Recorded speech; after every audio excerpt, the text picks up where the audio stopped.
السلام عليكم ورحمة الله وبركاته. الحمد لله رب العالمين وبه نستعين والصلاة والسلام على خاتم الأنبياء والمرسلين نبينا محمد وعلى آله وصحبه أجمعين أما بعد. Para pelajar, para penonton, hadirin hadirat, para pendengar yang dirahmati Allah Subhanahu wa taala. Kita bertemu sekali lagi pada pagi ini dalam siri kelas kita, iaitulah tafsir ayat-ayat Ya ayyuhallazina amanu. Dan kita masih lagi pada firman Allah dalam surah An-Nisa, Ya ayyuhallazina amanu la taqrabus salata wa antum sukara hatta ta'lamu ma taquluna wa la junuban illa 'abiri sabilin hatta taghtasilu. وإن كنتم مرضى أو على سفر أو جاء أحد منكم من الغائط أو لامستم النساء فلم تجدوا ماء فتيمموا صعيدا طيبا. Jadi kita dah pun bincang perenggan-perenggan ayat ini berkaitan dengan pengharaman arak, berkaitan dengan larangan orang junub masuk dalam masjid, dan kita meneruskan tentang perkara-perkara yang membatalkan wuduk yang telah sebutkan dalam ayat ini dan hukum tayamum. Dan pagi ini insya-Allah kita, seperti yang telah kita sebutkan, kita akan bincangkan serba sedikit secara ringkas hukum hakam berkaitan dengan tayamum. Kerana Allah Subhanahu wa taala kata wa in kuntum marda aw ala safarin, jikalau kamu itu orang yang sakit, wa in kuntum marda aw ala safarin, ataupun kamu itu berada dalam keadaan musafir, aw jaa ahadun minkum minal gha'id, atau datang seseorang kamu daripada tempat pembuangan air besar, aw lamastumun nisa, atau kamu menyentuh wanita, falam tajidu ma'an, lalu kamu tidak jumpa air, fatayammamu sa'idan tayyiba, maka hendaklah kamu menuju kepada permukaan bumi yang elok, yang baik. Sa'idan tayyiba, sa'id yakni permukaan bumi. Fatayammamu, tayammum maknanya al-qasdu, menuju kepada sesuatu. Ayat kata fatayammamu ay faqsudu, maka tujulah, pergilah, dapatkan permukaan bumi yang baik, yang elok, sa'idan tayyiba, famsahu biwujuhikum wa aydikum minhu, lalu sapulah wajah kamu dan tangan kamu daripadanya, daripada permukaan bumi tersebut. Maka ayat ini Allah Subhanahu wa taala menerangkan kepada kita tentang kaifiat ataupun keadaan tata cara yang boleh dilakukan jikalau ketiadaan air, ya, ketiadaan air.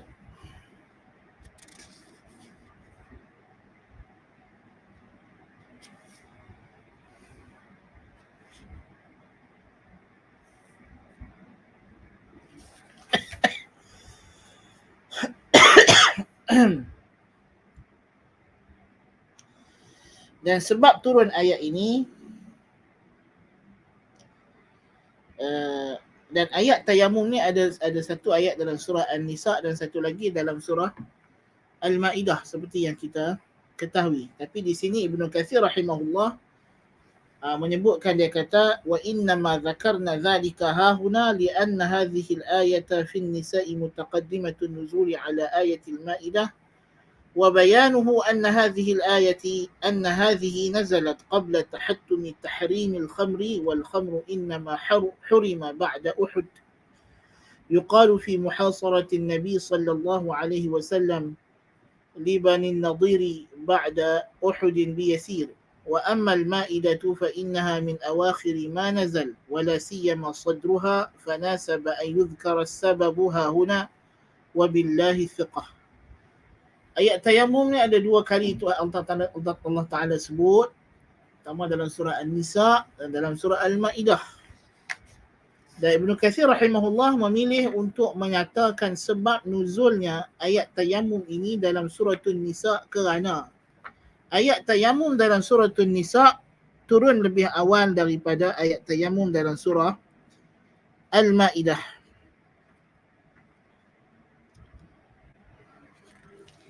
Surah Maidah ayat ke apa nama 7. Nah.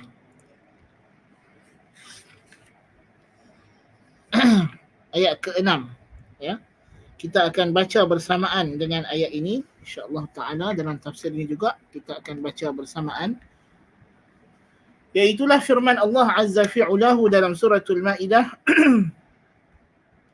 يا أيها الذين آمنوا إذا قمتم إلى الصلاة فاغسلوا وجوهكم وأيديكم إلى المرافق وامسحوا برؤوسكم وأرجلكم إلى الكعبين وإن كنتم جنبا فاطهروا وإن كنتم مرضى أو على سفر أو جاء أحد منكم من الغائط أو لامستم النساء فلم تجدوا ماء فتيمموا صعيدا طيبا فامسحوا بوجوهكم وأيديكم منه ما يريد الله ليجعل عليكم من حرج ولكن يريد ليطهركم وليتم نعمته عليكم لعلكم تشكرون. Dalam surah Al-Maidah ayat ke-6 Allah Ta'ala menerangkan tata cara kewajipan mengambil wuduk. Tata cara kewajipan mengambil wuduk dan juga kewajipan mandi junub juga sama dengan ayat ini. Si kandungannya sama. Cuma kata Ibnu Katsir rahimahullah ayat ini turun lebih awal kerana ayat ini turun sebelum pengharaman arak. Ayat dalam surah An-Nisa turun sebelum pengharaman total arak. Sedangkan ayat dalam Maidah ayat ini turun setelah itu. Kerana pengharaman arak secara total berlaku selepas daripada perang Uhud. Ya, itulah selepas daripada pengepungan ataupun apa nama Ghazwah Bani Nadir. Ya. Sedangkan ayat suratul Maidah turun kemudian lepas daripada perang Uhud dalam tempoh yang lama. Oleh sebab itu kata Ibnu Katsir rahimahullah kita akan sebutkan sebab disyariatkan tayamum ini pada surah ini. Pada surah ini. Iaitulah sebagaimana riwayat daripada Al-Bukhari rahimahullahu ta'ala dalam sahihnya daripada Ummul Mukminin Aisyah radhiyallahu anha qalat خرجنا مع رسول الله صلى الله عليه وآله وسلم في بعض أسفاره حتى إذا كنت في البيداء أو بذات الجيش انقطع عقد لي فأقام رسول الله صلى الله عليه وسلم على التماسه وأقام الناس معه وليسوا على ماء وليس معهم ماء وليسوا على ماء وليس معهم ماء فأتى الناس إلى أبي بكر فقالوا ألا ترى إلى ما صنعت عائشة أقامت برسول الله صلى الله عليه وسلم وبالناس وليسوا على ماء وليس معهم ماء فجاء أبو بكر ورسول الله صلى الله عليه وسلم واضع رأسه على فخذي قد نام فقال حبست رسول الله صلى الله عليه وسلم والناس وليسوا على ماء وليس معهم ماء قالت عائشة فعاتبني أبو بكر وقال ما شاء الله أن يقول وجعل يطعن بيده في خاصرتي ولا يمنعني من التحرك إلا مكان رسول الله صلى الله عليه وسلم على فخذي فقام رسول الله صلى الله عليه وسلم حين أصبح على غير ماء فأنزل الله آية التيمم فتيمموا. فقال أسيد بن الحضير: ما هو بأول بركتكم يا آل أبي بكر؟ قالت: فبعثنا البعير الذي كنت عليه فوجدنا العقد تحته. وقد رواه البخاري أيضا عن قتيبة وإسماعيل، ورواه مسلم عن يحيى بن يحيى عن مالك. Hadis ini dikeluarkan oleh Al-Bukhari, Muslim, Ali, Imam Ahmad. Ya. Di mana dalam satu kata Ummul Mukminin Aisyah radhiyallahu anha, kami keluar dalam satu musafir bersama dengan Nabi sallallahu alaihi wasallam dan tiada bersama ketika kami sampai di tempat namanya Al-Baida atau Zatil Jaish, rantai leher Ummul Mukminin Aisyah radhiyallahu anha ini telah jatuh, terputus lalu hilang. Lalu Nabi SAW memerintahkan supaya Nabi pun cari rantai tersebut dan Nabi perintahkan orang pakat cari rantai tersebut. Ya, ini biasa orang perempuan tak, barang dia hilang bukan benda yang mudah, ya. Jadi orang pun tertahan dah di tempat tersebut, dah malam. Tertahan di tempat tersebut dan tempat tersebut laisu ala ma'in. Tempat tu tempat yang tidak ada air, wa laisa ma'ahum ma'. Dan tak ada bersama mereka air. Mereka pun tak ada kebekalan, air dah habis. Dan tempat yang mereka berhenti tu tempat yang tak ada sumber air.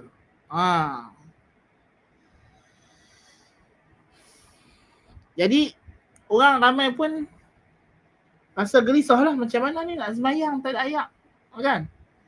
Dia berkata, dia berjumpa Abu Bakar As-Siddiq radhiyallahu anhu, dia berkata, tengok ni Aisyah, mengadulah dekat pak dia. Kan Aisyah ni buat kita semua tertahan dekat sini, duk cari rantai dia, sedangkan tempat ni dah lah tempat tak ada air kita pun dah habis, kan?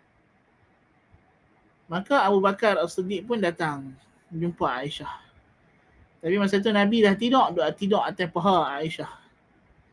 Dia marahlah Aisyah, dia kata, apa kau ni tahan orang semua tempat tak ada air, kita dah habis air apa semua. Lepas tu Abu Bakar duk cubit pinggang Aisyah, duk tekan, duk jolok pinggang Aisyah. Marahlah, dia marah anak dia. Aisyah kata, aku tak nak bergerak pasal Nabi duk tidur atas paha, kan? Jadi bangkit pagi esok subuh tak ada air. Nabi SAW bangkit, nak wuduk tak ada air, sahabat semua tak ada air. Maka Allah Ta'ala turunkan ayat tayammum. Ketika itu berkatalah Usaid ibn Al-Hudhair kepada Abu Bakar, ini bukanlah keberkatan yang pertama keluarga kamu, hai Abu Bakar. Maknanya hak depa duk rasa rasa gundah gulana sebab tak ada ayat tu, rupanya Allah Ta'ala nak jadi sebab rahmat dia turunnya satu rukhsah disebabkan rantai Aisyah radhiyallahu anha ni hilang, turun rukhsah yang besar untuk umat Muhammad sallallahu alaihi wasallam sampai hari kiamat, itulah rukhsah untuk tayammum. Jadi Aisyah kata, bila kami nak bergerak, dah boleh tayammum, nak bergerak, suruh unta yang aku naik tu bangkit, tu dia cuah duk ada rantai di bawah tu. Maknanya Allah Ta'ala atakkan kejadian tersebut supaya jadi sebab untuk diberi rukhsah. Kita bersyukur kepada Allah Subhanahu Wa Ta'ala mengangkat derajat kedudukan Abu Bakar As-Siddiq radhiyallahu anhu dan Ummul Mukminin Aisyah radhiyallahu anha. Rukhsah supaya kita bila tak ada air, tak boleh nak guna air, kita diberi keringanan tayammum. Ya. Allah Ta'ala sebut dalam surah An-Nisa ini beberapa sebab yang menghalang kita daripada menunaikan salat. Yang pertama ialah junub, hadas besar. Dan hadas besar kalau nak salat kena mandi hatta taghtasilu. Benda yang sama Allah Ta'ala sebut dalam surah surah Al-Maidah ayat ke-6, wa in kuntum junuban fattahharu, dan jikalau kamu dalam keadaan junub maka sucikanlah, mandilah. InsyaAllah kita akan huraikan nanti, dah habis kita baca tafsir ni, kita akan bincang hukum hakam taharah daripada wuduknya, tayamum, mandi wajibnya dan juga tayamumnya. Adapun jikalau dalam keadaan hadas kecil, apa dia hadas kecil? Iaitulah Allah Ta'ala kata, "Au jaa ahadun minkum minal ghaiti aw lamastumun nisaa." Jikalau datang seseorang kamu daripada tempat pembuangan air, qada hajat, air, air kecil atau air besar. Ini satu.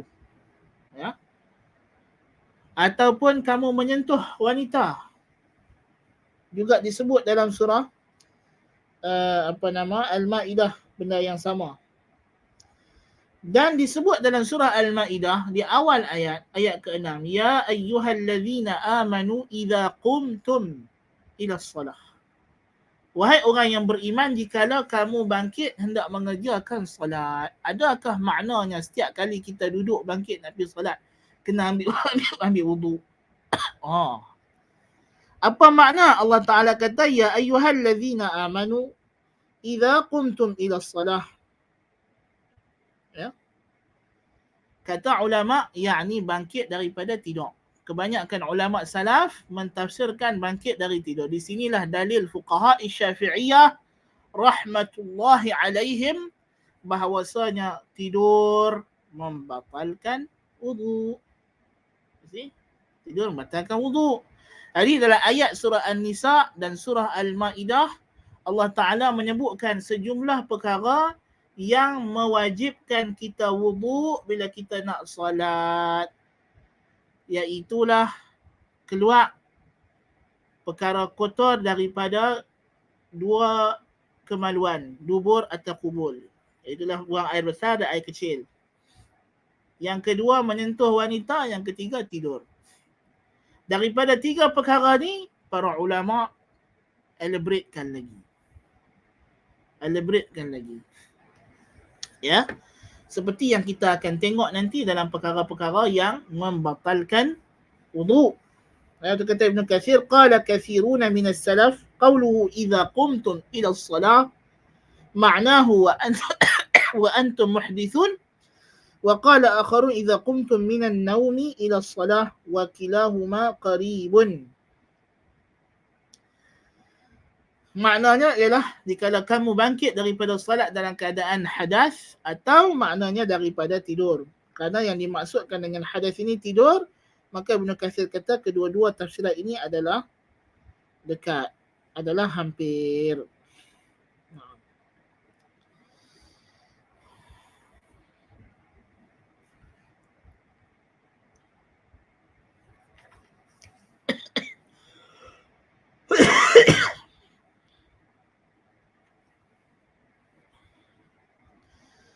Dan Allah Ta'ala menerangkan dalam surah An-Nisa, dalam surah Al-Maidah, kaifiyat, tata cara wudu. Iaitulah Allah Ta'ala kata, ya ayyuhallazina amanu, idza kuntum ila salati faghsilu wujuhakum. Jikalau kamu bangkit daripada salat, maka basuhlah wajah kamu. Dan dalam firman Allah Ta'ala, faghsilu wujuhakum, terkandung dalamnya niat. Maka sebab itulah niat mesti disertai ketika membasuh muka. Kerana takdir kalam faghsilu wujuhakum laha. You see? Jangan dia buat main dengan para ulama. Ni orang zaman lah dia banyak kuajak nak. Ulama cakap tak ada dalil. Dah dia yang bunguk. Bahasa Arab pun tak kerti. Lepas tu dia kata dia geng sunnah. Sunnah berpunda. Kan? Baik. Faghsilu wujuhakum. Maka basuhlah wajah-wajah kamu. Dan takdirnya, faghsilu wujuhakum laha. Basuhlah wajah kamu kerananya. Kerana nak salat. Maka di situ disuruh niat. Yang ni tujuan basuh muka ni nak salat. Listibahatis salah. Liraf'il hadath.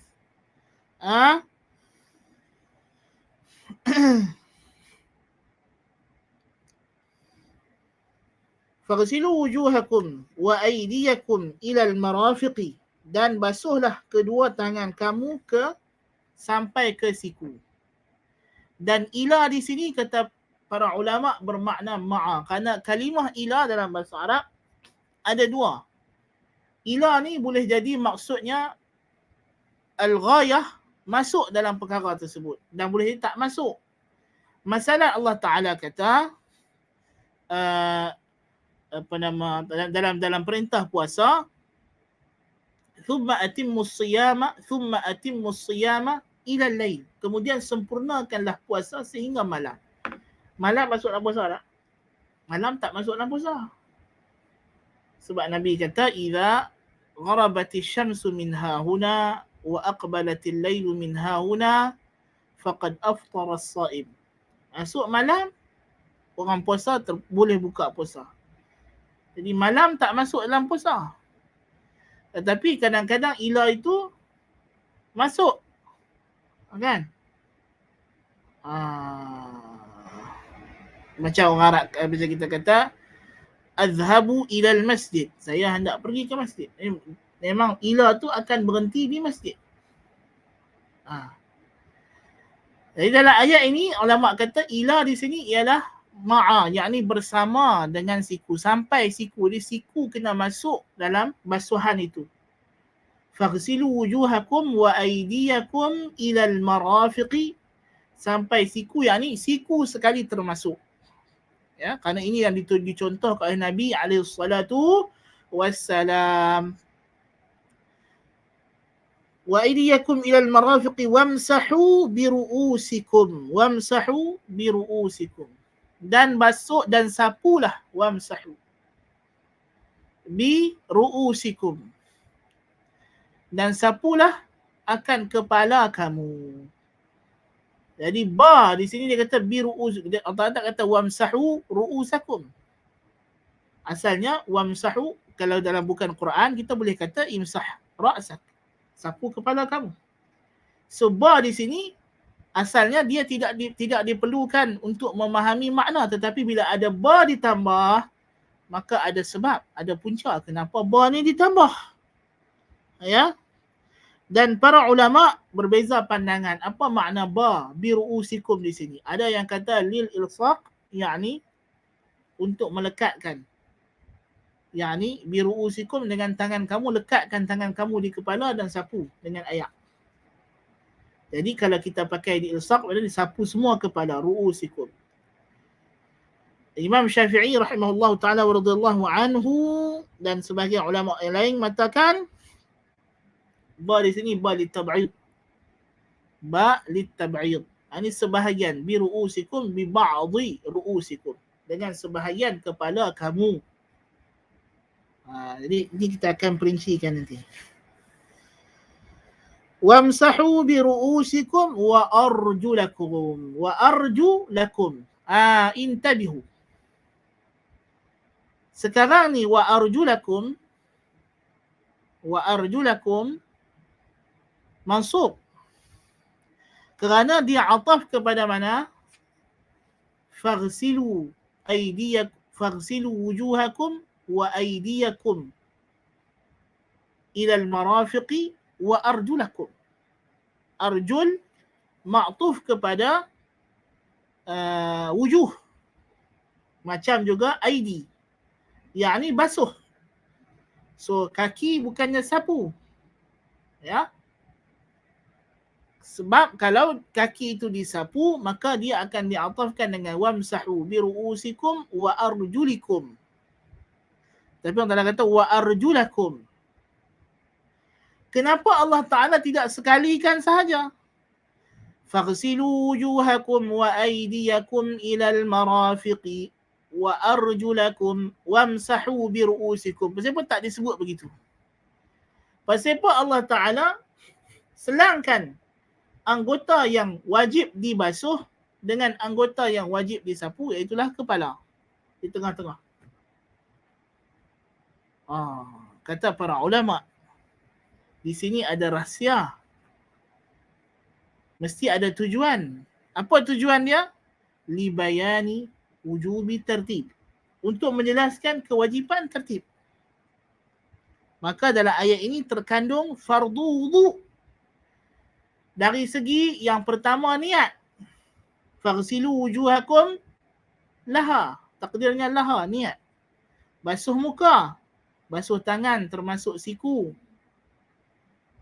Sapu kepala. Basuh kaki. Dan tertib.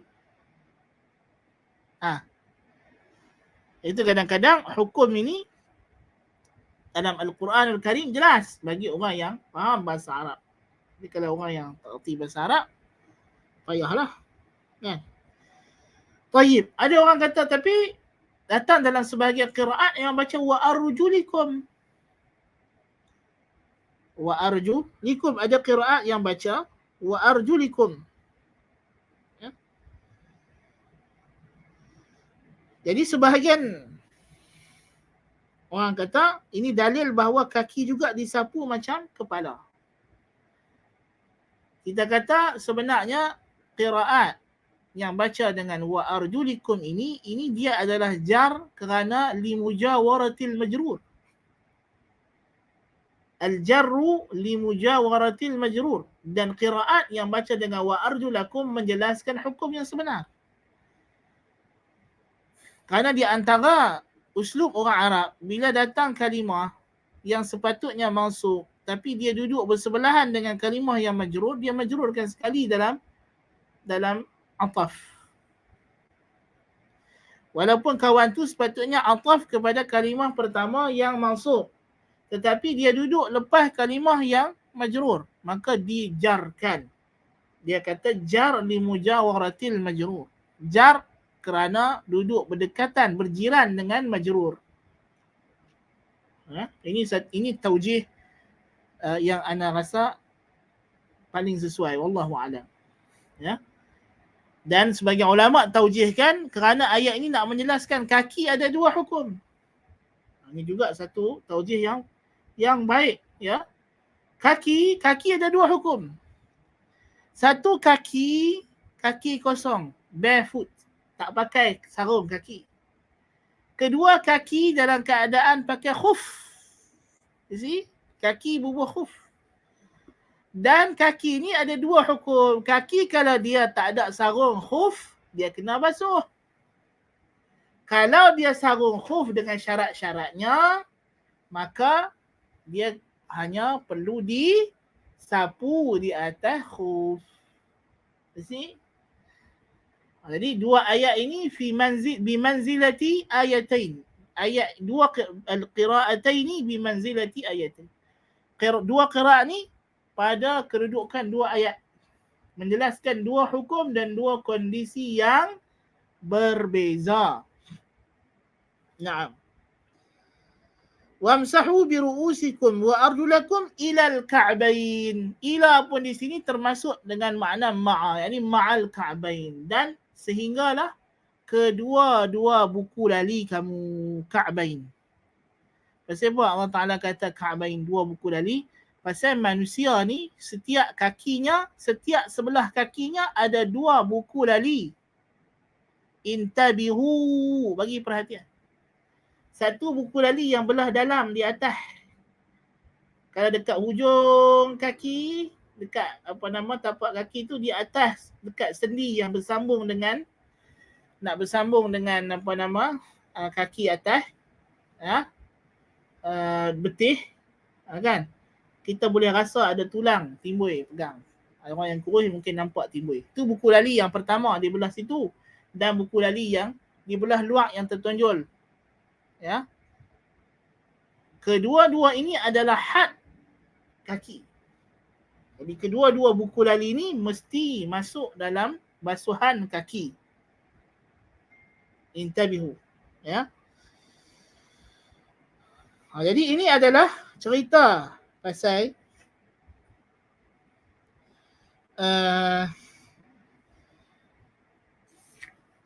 tertib ataupun rukun mengambil wuduk. Kemudian Allah Ta'ala sambung menceritakan rukhsah jika tak boleh ambil wuduk, وإن كنتم مرضى أو على سفر أو جاء أحد منكم من الغائط أو لامستم النساء فلم تجدوا ماء فتيمموا صعيدا طيبا فامسحوا بوجوهكم وأيديكم منه. Kemudian Allah Ta'ala bagi tahu hikmah dia. Ma yuridullahu liyaj'ala alaikum min haraj. Allah tidak mengkehendaki untuk menjadikan bagi kamu kesusahan. Apa makna? Iradah di sini iradah syar'iyah. Yani Allah dalam hukum hakam syar'inya dia tidak mau menjadikan susah. Apa makna susah di sini? Dalam kaedah fiqh kita ada kaedah daripada ayat ini dan ayat-ayat yang lain. Yuridullahu bikumul yusra wa la yuridu bikumul usra. Allah kata dia dalam agama ni dia tak nak kita susah. Apa makna? Haraj. Haraj ini adalah tahap susah yang dikehendaki oleh syarak. Iaitulah raf'ul haraj ataupun al-masyaqqah. Sebab itulah kata ulama al-masyaqqatu tuzan. Kaedahnya al-masyaqqatu tuzan. Masyaqqah dihilangkan. Bila ada masyaqqah ad-dararu yuzal. Mudarat dihilangkan. Mudarat mesti dihilangkan. Dan al-masyaqqah tajlibu at-taysir. Mudarat mesti dihilangkan. Ad-dararu yuzal wal masyaqqatu tajlibu at-taysir. Kesusahan menggamit, membawa kesenangan.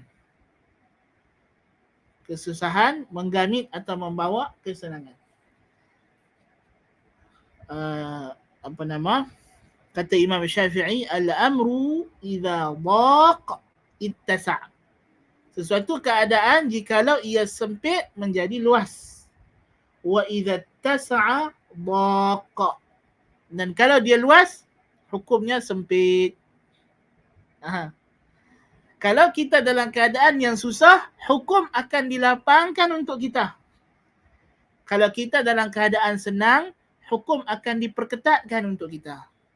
Inilah sistem syarak ya yang begitu indah, yang begitu cantik. Subhanallah. Subhanallah. Ya. Jadi apakah masyaqqah yang menyebabkan kita dibenarkan tayamum, itu kita akan sebut. Allah sebut dalam ni itu sakit, wa in kuntum marda aw ala safarin, safar musafir tidak jumpa air, أو جاء أحد منكم من الغائط أو لامستم النساء فلم تجدوا ماء. Kamu tidak jumpa air atau tak boleh pakai air. فتيمموا صعيدا طيبا فامسحوا بوجوهكم وأيديكم منه. ما يريد الله ليجعل عليكم من حرج ولكن يريد ليطهركم. Tetapi Allah hendak menjadikan kamu itu suci daripada hadas.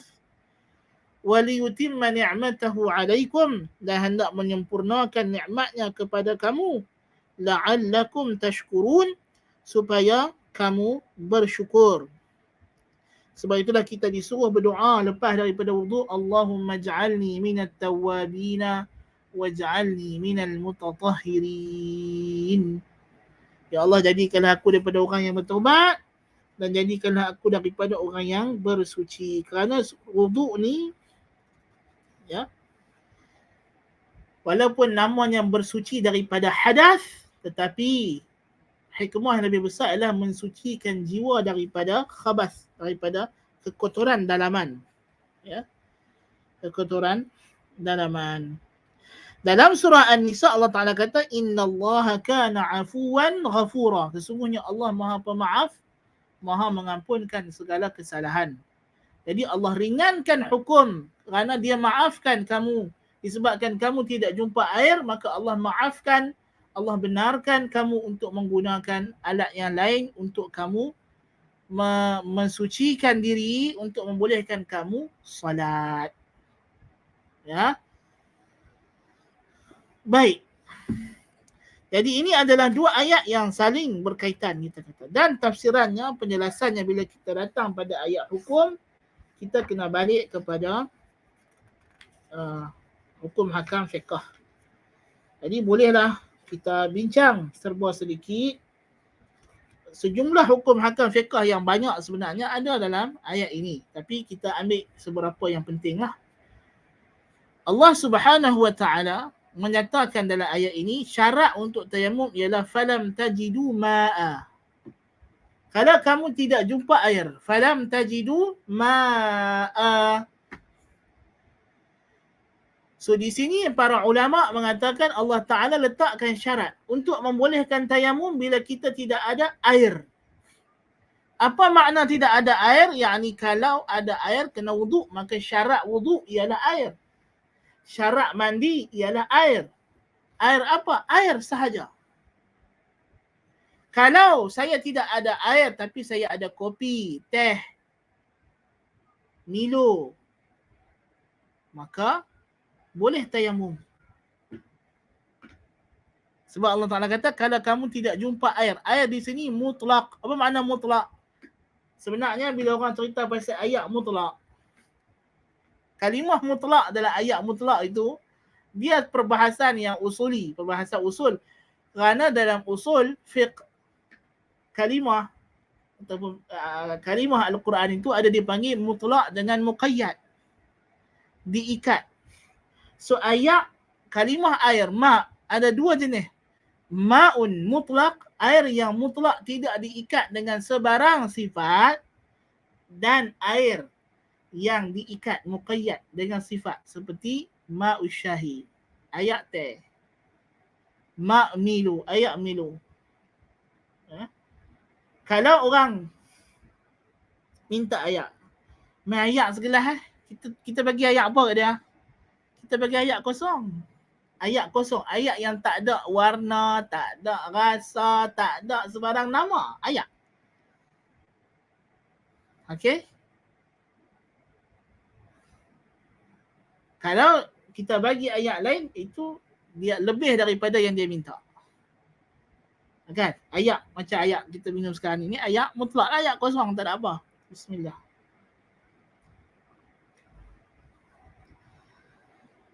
Jadi kita kena tahu serba sedikit tentang hukum air.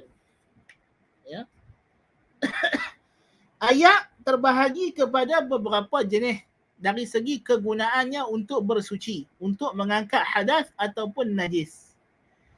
Yang pertama dia panggil ma'un tahur. Ma'un tahur.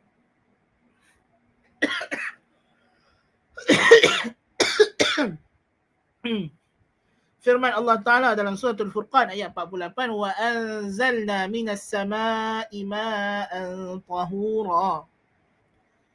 Dan kami turunkan daripada langit air untuk kamu bersuci. Ma'un tahur. Apa makna tahur? Tahirun mutahhir. Tahirun mutahhir. Yani ayat itu suci pada dirinya, boleh menyucikan yang lain daripadanya. Dan ma'un tahur yang qasimu ila qismain atau yang tanawwa'u ila naw'ain. Ada dua jenis, ada dua variety pula. Apa dia? Ma'un tahurun bila karahah wa ma'un tahurun ma'al karahah. Ay karahah fil isti'mal.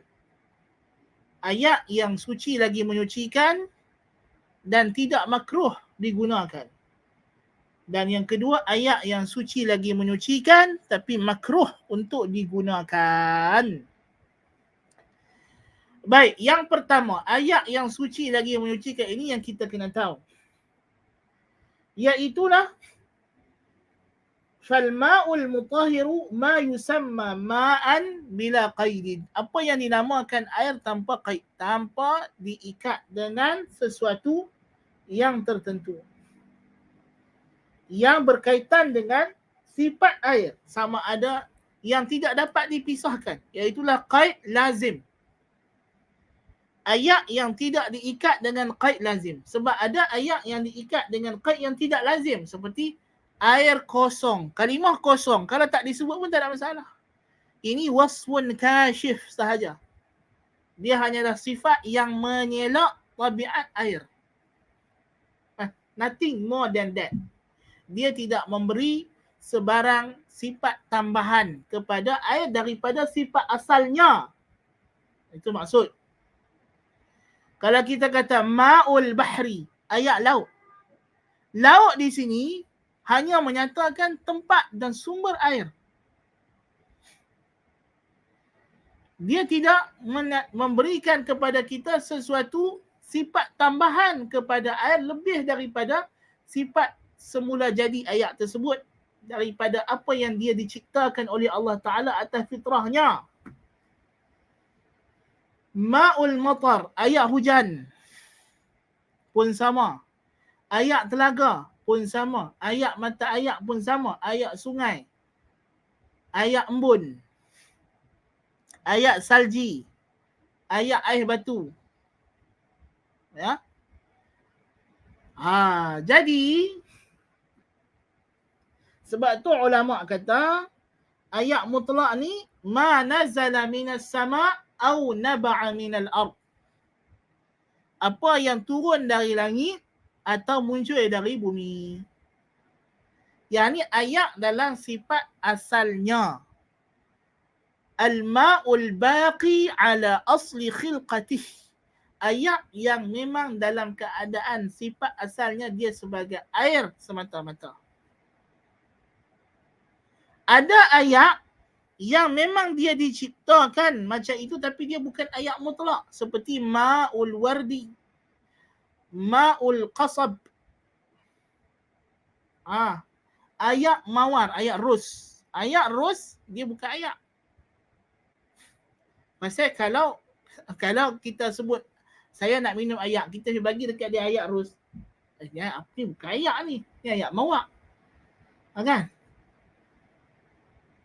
Ayat tebu. Ma'ul qasab. Kan? Ini bukan ayat. Bukan air yang biasa, bukan ayat yang biasa. Dia ayat yang datang daripada sumber yang bukan daripada langit atau bumi, daripada ayat perahan inti daripada dia adalah daripada zat tumbuh-tumbuhan.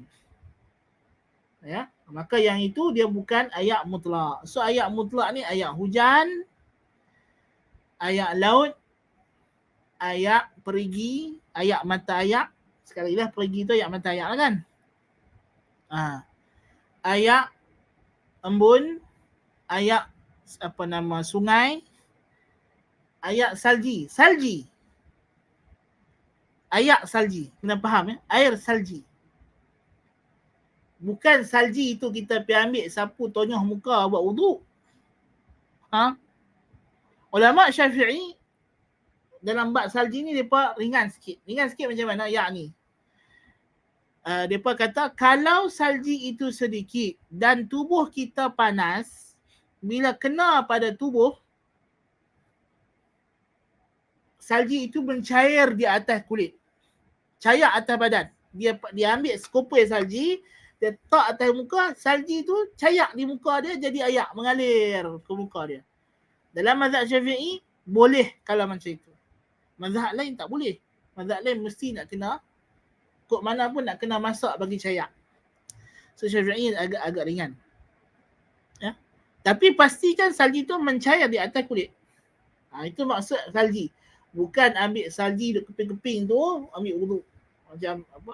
Ada dalam video satu orang tua ada janggut lebat dah. Allah musta'an. Tapi hukum hakam tak erti apa. Kesian lah. Dia ambil wuduk buah salji kat muka gitu. Mana boleh. Baik. Dan air hujan batu. Ayat hujan batu macam semalam turun tu, kalau kita ambil cair kan sama jugalah pasal hujan batu tu dia ketua air. Ya, dia adalah ketua air. Kan? Jadi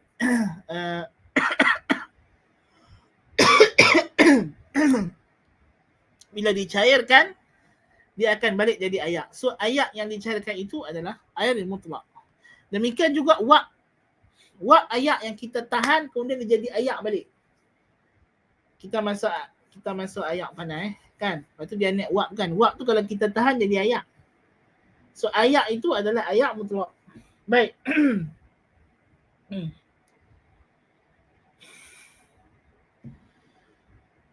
Jadi ayat mutlak inilah yang boleh digunakan. Ya. Dan tidak ada makruh. Adapun yang makruh jikalau ayat tersebut terlalu panas.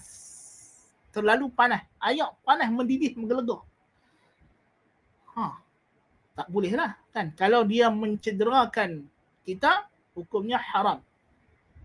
Mencederakan hukumnya haram.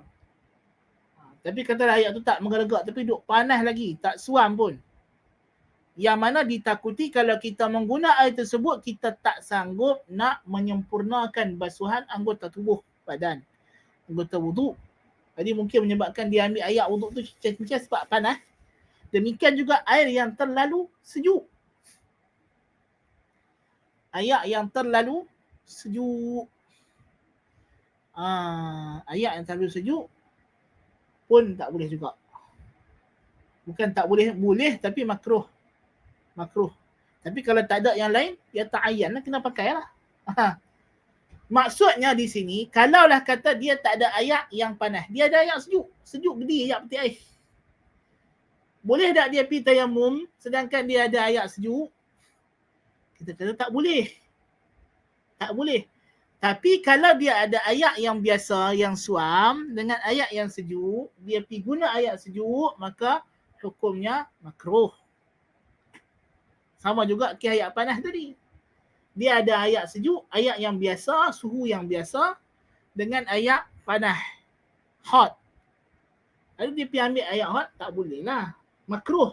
Tapi kalau dia hanya ada ayat yang panas tu saja, boleh tak dia tayamum?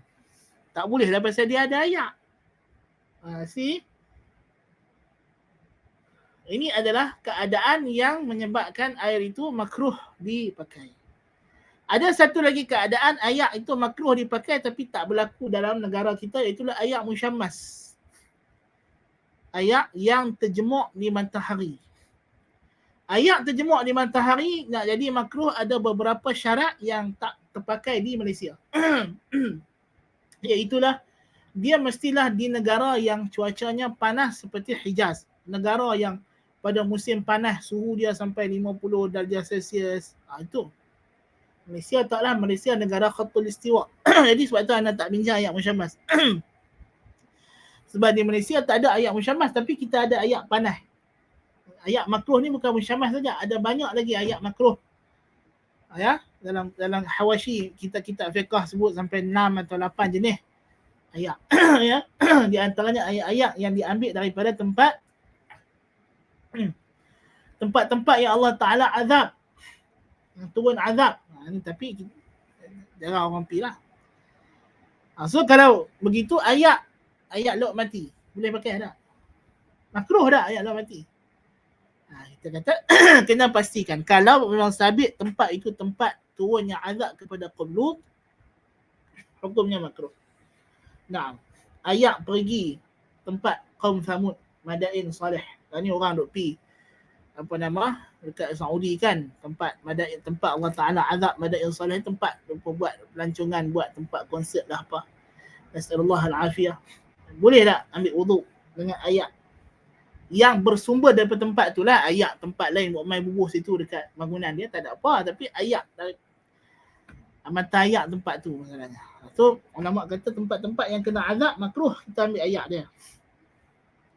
Tapi sama juga kena ingat ya. Kalau dia tak ada ayat lain melainkan ayat tu, dia tak boleh tayamum sebab ayat tu ada. Baik.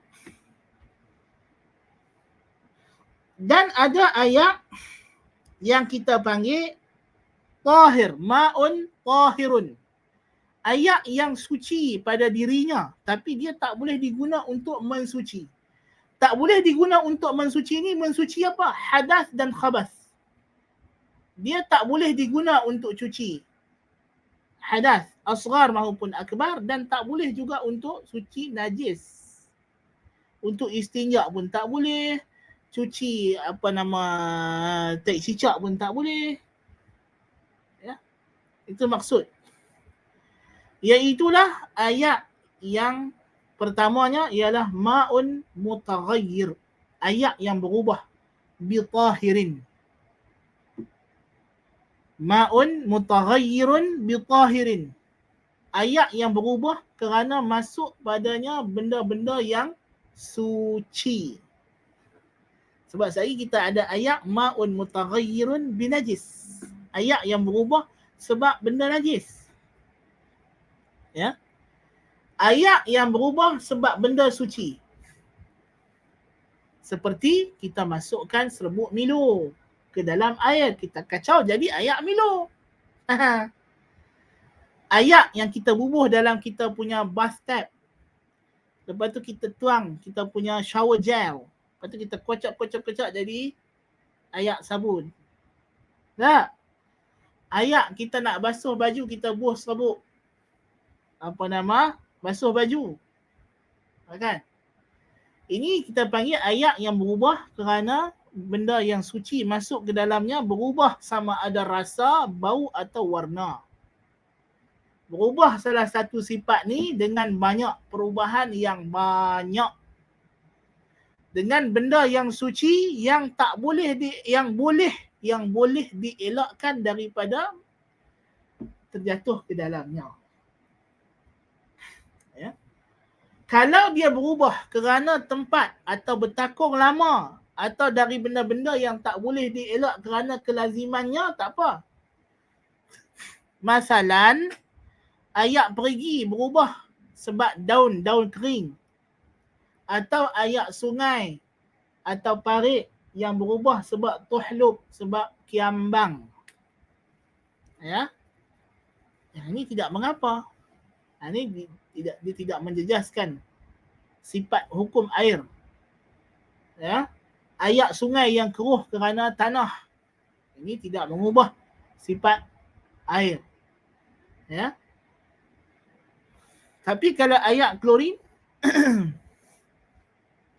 klorin kalau dimasukkan ke dalam air dan dia tak ubah sifat warna dan bau, tak ada apa. Tapi kalau ada waktu-waktu kadang-kadang air tu keluar bau klorin, warna putih, itu tak boleh. Masa tu tak boleh, kena tunggu sampai dia hilang semua tu baru boleh. Nah.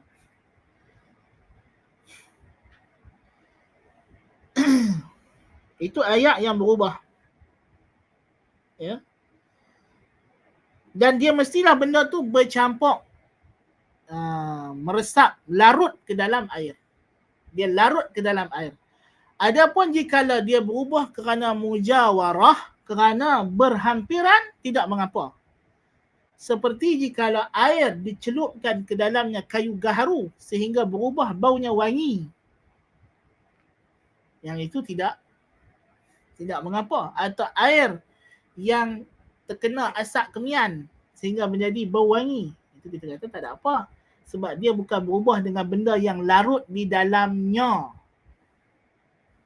Oh, orang tanya habis tu ayak orang bagi mandi orang mati, ayak kapak barui. Macam mana? Kapak barui yang diguna untuk bagi mandi orang mati, dia tak larut dalam ayak. Dia seketul-seketul duk timbul di atas ayak. Cuma ayak jadi wangi bila masuk kapak barui. So ayak tu ayak mutlak. Sebab dia tak cair, dia tak melarut ke dalam air. Tapi kalau benda tu melarut ke dalam air, ya, itu yang dikata merubah sifat air. Okey.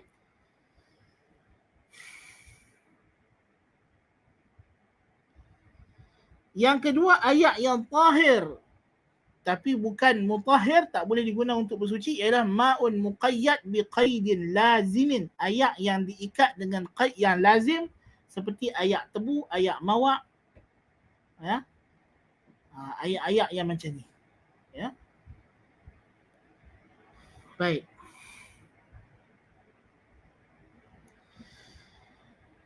Ini adalah dua jenis ayat. So yang boleh kita pakai untuk bersuci apa? Yang pertama, ayat ma'un tahur. Kemudian kita ada ayat yang, tapi ayat yang kedua, ma'un, yang seterusnya jenis ayat yang tidak boleh digunakan untuk bersuci tapi dia suci pada dirinya, ialah ma'un musta'malun li fardhi taharah. Wa mastu'mila fi fardhu taharah. Apa yang digunakan untuk taharah yang fardu, yang disebut ma'un musta'mal. Ma'un musta'mal ialah ayak mutlak yang tidak berubah sifat bau atau warnanya. So ayak musta'mal ni kalau kita himpun dalam cawan dengan ayak yang tak digunakan lagi untuk ambil wuduk sebagai misal, sama saja sifatnya, elok jernih. Ya. Tapi dia tak boleh digunakan untuk mengangkat hadas dan mensucikan najis. Mengangkat hadas dan mensucikan najis. Ya. Macam mana? Iaitulah ayak yang kita dah guna untuk wuduk. Bila kita ambil wuduk, basuh muka. Basuh muka apa hukumnya? Fardu, wajib, rukun. Berapa kali wajib basuh? Sekali. Basuhan yang kedua, yang ketiga sunat. Jikalau kita basuh muka lengkap sekali, semua kena. Ya. So dia ambil wuduk, dia basuh muka lengkap. Jadi ayak yang ada di wajahnya ini, jikalau dia dipindahkan daripada muka dia, menitik ke bawah, atau dia pergi calik balik, nak jimat ayak dia kata. So dia basuh muka, lepas tu dia pergi lap balik ayak kat muka dia, lepas tu dia pun nak basuh kali kedua. Ataupun nak basuh tangan, dia kata nak jimat ayak. So ambil ayak hak baki di muka ni, buat basuh tangan.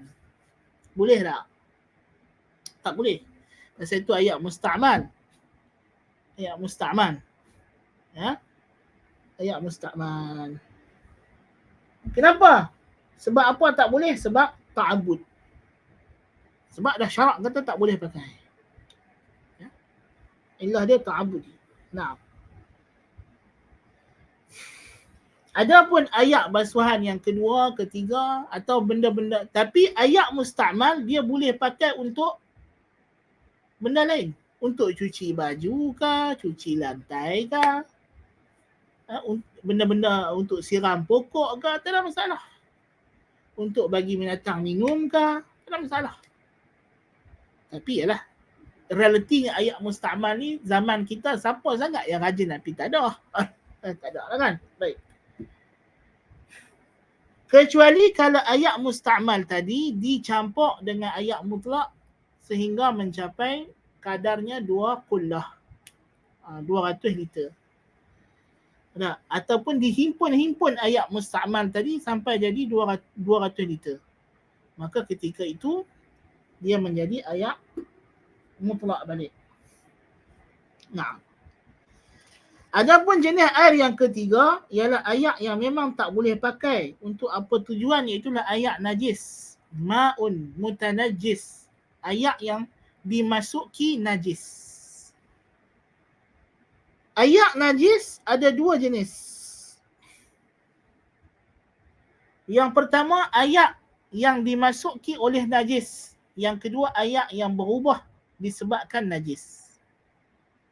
Yang pertama ayak mutlak yang kurang daripada 2 qullah. Yang kurang daripada 200 liter, lebih kurang. Ya, ada yang hadkan 193 liter, 196 liter. Ya. Anggaran dia lebih kurang 200 liter.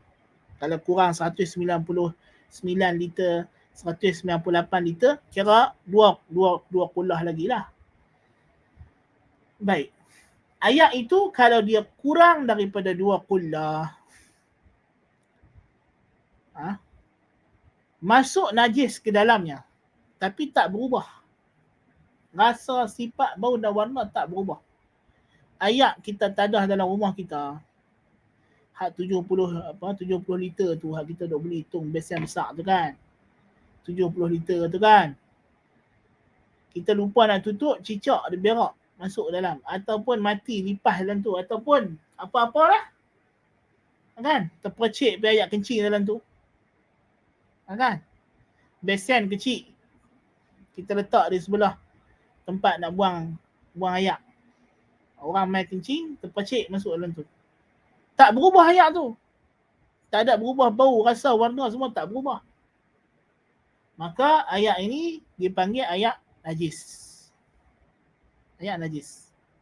Kerana ayak yang sedikit tidak susah untuk dijaga. Dia boleh ditutup daripada terjatuh ke dalamnya najis. Jadi pasal apa dia tak jaga?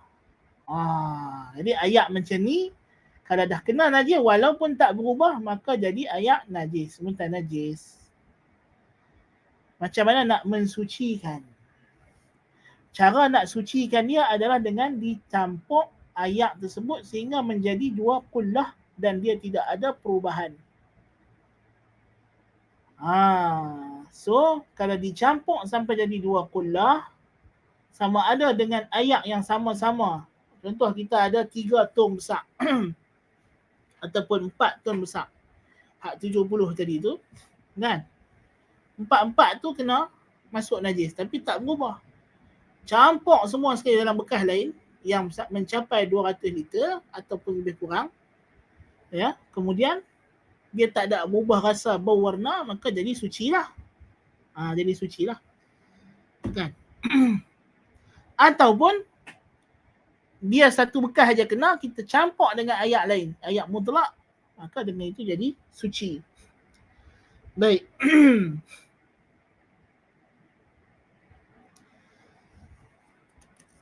Kerana Nabi SAW bersabda, "Idza istayqadha ahadukum min naumih fala yaghmis yadahu fi ina'in."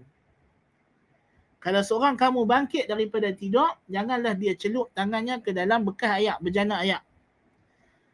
Hatta yaghsilahu thalatha.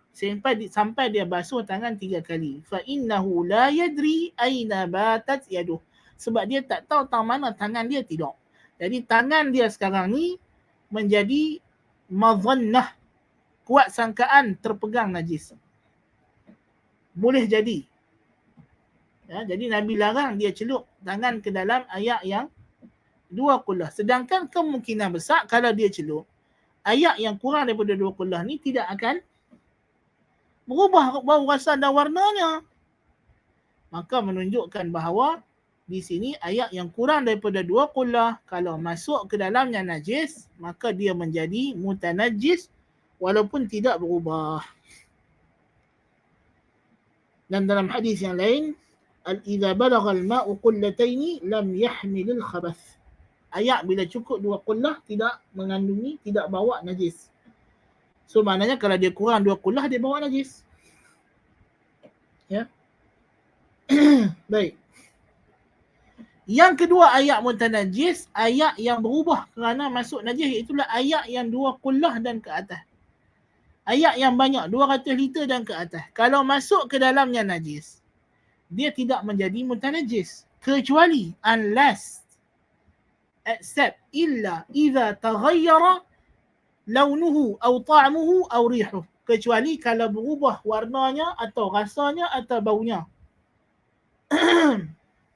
Barulah dia menjadi ayak mutanajis. Kita ada ayak tangki hak besar atau rumah kita tu, kalau masuk najis dalam tu, ayak tidak menjadi najis, melainkan jikalau dia berubah bau, rasa atau warna. Naam. Baik. So ini berkaitan dengan hukum ayak.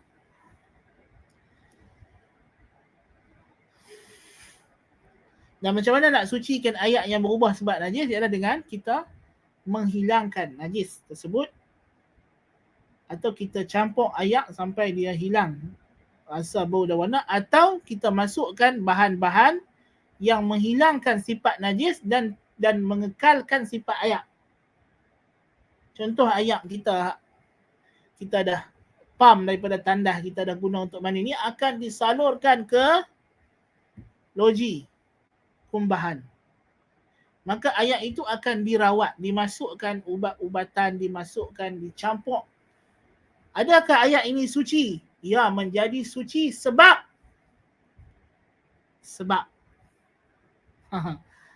bahan yang dimasukkan itu memang menghilangkan zat najis dalam ayak.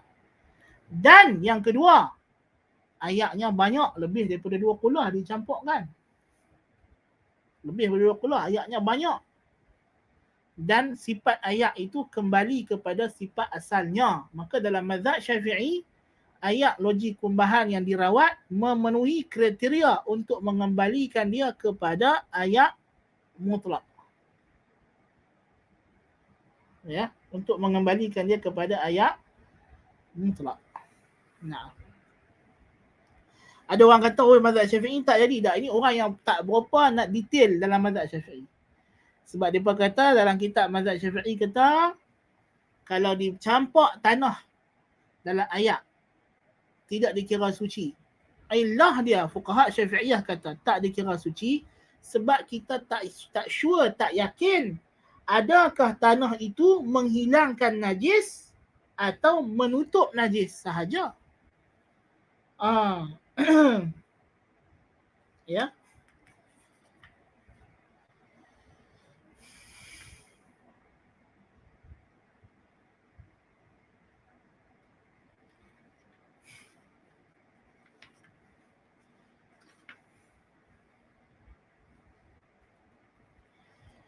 Adapun jikalau yang bahan dimasukkan ke dalam ayat itu memang menghilangkan najis dan mengekalkan sifat ayat dan dia banyak pula, lebih daripada 20, maka ini mencukupi syarat-syarat untuk mengembalikan air kepada sifat mutlaknya dan sucinya, kepada sifat tahurnya. Ya? Lainlah kalau kita ayat yang sedikit kita masukkan bahan itu mungkin dia kata tak diterima lah tu. Baik. Kemudian alat kedua dalam bersuci yang disebutkan dalam ayat surah Al-Ma'idah dan surah An-Nisa yang kita bincang ini ialah tanah. Apakah jenis tanah yang boleh diguna untuk bersuci, yakni untuk tayammum? Iaitulah at-turab lam al-mutahhir ma lam yusta'mal fi fardin wa lam yakhtalit bi syai'in. Syaratnya dia mestilah turab, iaitulah tanah yang ada debu, bukan tanah basah. Dan bukan pasir. Bukan pasir, bukan tanah basah. Dia mesti tanah yang ada debu, tanah biasa, tanah kita duduk pijak ni. Ada? Ini yang dalam mazhab Syafi'i lah. Kan? Tanah yang bila kita letak tangan kita atas dia, dia ada partikel-partikel tanah itu yang melekat ke tangan kita. Yang benda tu boleh ada debunya yang melekat tangan kita. Tapi kalau tanah basah, tanah liat, itu tak boleh lah tanah liat. Ya? Atau pasiak ni tak lekat apa. Kita pegang dia itu semua. Kan? Yang dikehendaki ialah tanah yang berdebu. Tanah biasa. Ya? Tanah tapak rumah kita ni, kita tanam pokok kita, tanah kebun kita. Baik. Tanah merah kita dah buat jalan tu. Tanah tu. Dengan syarat dia belum digunakan untuk mengangkat untuk tayamum. Bukan untuk angkat hadas, untuk tayamum. So kalau tanah yang dah diguna untuk tayamum dia panggil turab musta'mal. Kalau dia masih di muka kita, betul kita ambil debu yang melekat di muka kita untuk sapu dekat tangan, tak boleh. Tapi kalau dia jatuh ke tanah semula dan bercampur balik dengan tanah yang lain, tak ada masalah. Dia jadi mutlak balik. Dan tidak bercampur dengan sesuatu yang bukan daripadanya. Tak boleh tanah itu dah bercampur. Dicampur dengan bahan simen ke apa ke, tak boleh lah. Walaupun sedikit tak boleh. Tanah untuk tayamum tak boleh bercampur dengan benda asing. Tanah kalau diguna untuk sertu, untuk basuh najis anjing dan babi, najis mughalladhah, kalau dia ada campuran sedikit bahan asing, dimaafkan. So sabun tanah liat yang dipuduk jualan itu, sabun tu boleh diguna untuk sertu, tapi tak boleh kita pergi ketuk-ketuk dia buat tayamum, tak boleh. Dia ada sabun tanah liat, dia tak sabun tanah mereka buat dan tu. dia pergi perancang sabun tu dia buat tayamum. Tak boleh pasal dia ada dalam bahan dia tu 99% tanah, ada 1% bahan asing dicampur untuk buat jadi sabun. So untuk dia guna untuk cuci baju dia, kena jilat anjing ke, kena sentuh terus dengan babi, kulit babi basah ke, tak apa. Tapi untuk tayamum tak boleh. Tayamum dia kena ambil debu tanah rumah dia lah. Kalau duduk rumah tinggi kan, tanah tak apa nak ada, belilah debu tayamum tu kan. Dan tanah debu tayamum ni dia tak mesti duduk di tanah. Katalah angin ribah dia kena dekat dinding rumah kita atau kita pijak dekat kasut kita, bolehlah diambil dari tempat tersebut. Itu maksud dia baca hadis, dia kata Nabi tepuk dekat dinding. Dia pun pergi tepuk tayamum dekat dinding rumah dia. Mana boleh. Nabi tepuk dekat dinding tu bukan sebab dinding, tapi sebab dekat dinding tu ada debu tanah yang melekat. Kan? Ini orang dia tak faham nak hukum hakam macam ni. Dia benda-benda yang rumit yang kita kena belajar. Baik. So itu dari segi alat untuk bersuci bagi wuduk dan tayamum.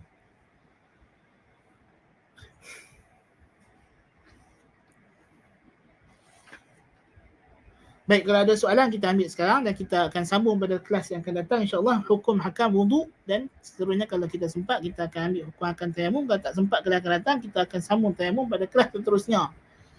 So insya-Allah taala. Baik. Assalamualaikum warahmatullahi. Kaedah berwuduk, hukum khuf terbatas pada kasut.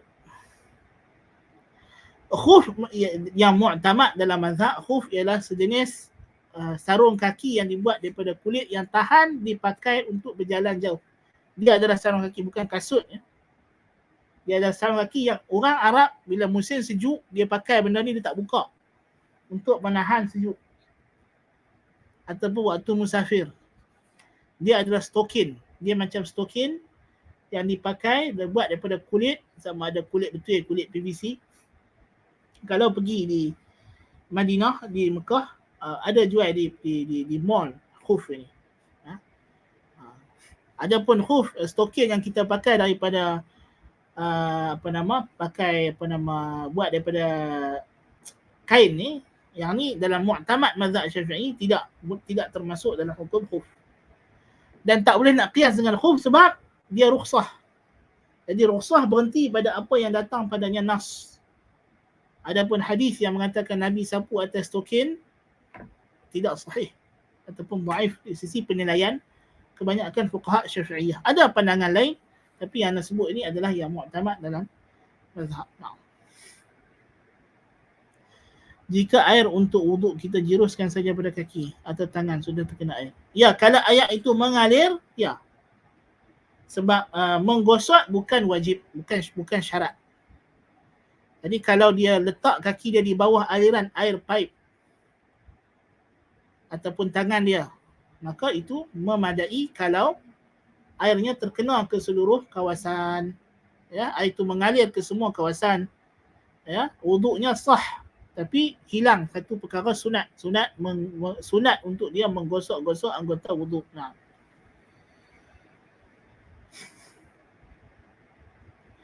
Baik, kalau tidak ada soalan kita tangguhkan majlis kita dengan tasbih kafarah. Subhanakallahumma bihamdika asyhadu an la ilaha illa anta astaghfiruka wa atubu ilaik.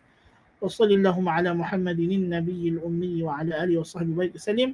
سبحانك اللهم بحمدك أشهد أن لا إله إلا أنت أستغفرك وأتوب إليك. السلام عليكم ورحمة الله وبركاته.